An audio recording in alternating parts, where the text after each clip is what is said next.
கதை உறவுகளுக்கு இரவு வணக்கம். இன்னும் நலமாக இருக்கீங்களா? எப்படி இருக்கீங்க? வாங்க இன்றைக்கி கதைக்குள்ளே போகலாம்.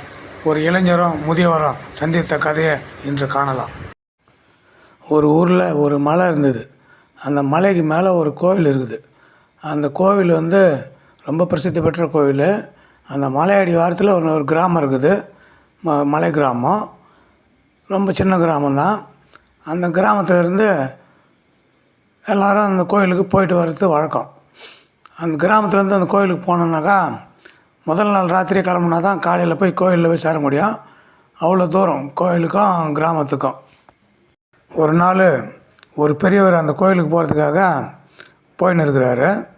முன்கூட்டியே அவர் போயின்னு இருக்கும்போது வழியில் ஒரு இளைஞர் நின்று இருக்கிறார். அவரும் கோயிலுக்கு போகிறது தான், ஏதோ தயங்கி நிற்கிறாரு. இந்த பெரியவர் அவர்கிட்ட என்னான்னு விசாரித்தார். என்னப்பா தம்பி, ஏன் நின்றுக்கிற அப்படின்னு. கோயிலுக்கு போகிறேன் தாத்தா, ஆனால் இப்போ இருட்டாக வர நேரமாக இருக்குது. என்கிட்ட கையில் இருக்கிற விளக்கு சின்னதாக இருக்குது. ஒரு 10 அடி தூரம் தான் வெளிச்சம் தருது எனக்கு. அதை வச்சு நான் எப்படி போகிறதுன்னு சொல்லிட்டு யோசனை பண்ணி நின்றுனுக்கிறேன் அப்படின்னு சொல்கிறான். அப்போ அந்த பெரியவர், உன்னுடைய கையில் இருக்கிற விளக்கு 10 அடி தூரம் வெளிச்சம் காட்டுது, ஆனால் என் கையில் இருக்கிற விளக்கு 5 அடி தூரம் தான் வெளிச்சம் காட்டும். ஆனால் அதை வச்சுன்னு நான் போகிறேன், எப்படின்னு யோசனை பண்ணியா அப்படின்னு கேட்குறாரு. எப்படி தாத்தா அது உன்னால் முடியுது? எந்த தைரியத்தில் போகிறீங்க? ஃபுல்லாக பூரா இருட்டாக இருக்குது, மிருகங்கள் தொல்லை வேறு நிறைய இருக்குதுன்னு சொல்கிறாங்க. நீங்கள் எந்த தைரியத்தில் போகிறேன்னு சொல்கிறீங்க? நில்லுங்க அப்படின்னு சொல்கிறான். அதுக்கு பெரியவர், தம்பி நின்று தான் இருக்கணும். நம்ம நடந்தால் தான் மலை உச்சியை போய் சேர முடியும், காலையில் கோயிலை தரிசிக்க முடியும், சாமியை பார்க்க முடியும். அதனால் தயங்காத, புறப்படு அப்படின்னாரு. எப்படி தாத்தா சொல்கிறீங்க? எந்த தைரியத்தில் போகிறது அப்படின்றான். இப்போது என் கையில் இருக்கிற விளக்கு 5 அடி தூரத்துக்கு வெளிச்சம் காட்டுது, உன் கையில் இருக்கிற விளக்கு 10 அடி தூரத்துக்கு வெளிச்சம் காட்டுது. இப்போ உன்னுடைய கை விளக்கே வச்சுக்கோ. இங்கேருந்து 10 அடி தூரத்துக்கு வெளிச்சம் தெரியுதா?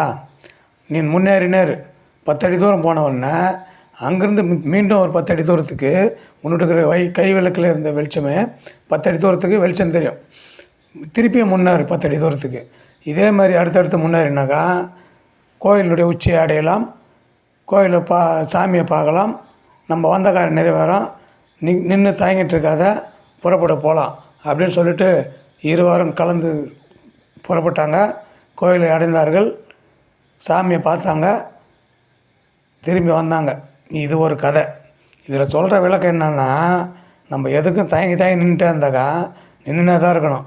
முயற்சி எடுத்து போனால் தான் நம்ம போய் சேர வேண்டிய இலக்கை போய் அடைய முடியும். நம்ம இளைஞர்கள்லாம் இப்போ அதே மாதிரி தான் யோசிக்கிறாங்க. நம்ம எல்லாம் ஒரு இருட்டாக இருக்குதுன்ட்டு. இது நின்றுட்டு இருந்தால் இருட்டாக தான் இருக்கும். நடக்க தான் வெளிச்சம் வரும். அதை புரிஞ்சுக்கணும்.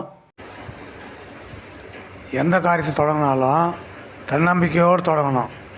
அப்படி தன்னம்பிக்கையோடு தொடர்ந்தாக்கா நம்ம இலக்கை அடையலாம், வெற்றி கனியை பறிக்கலாம். உங்களுடைய பொன்னான நேரத்தை என்னுடன் செலவழிப்பதற்கு மிக்க நன்றி. வாழ்க வளமுடன். நன்றி, வணக்கம். மீண்டும் நாளை சந்திப்போம். இரவு வணக்கம்.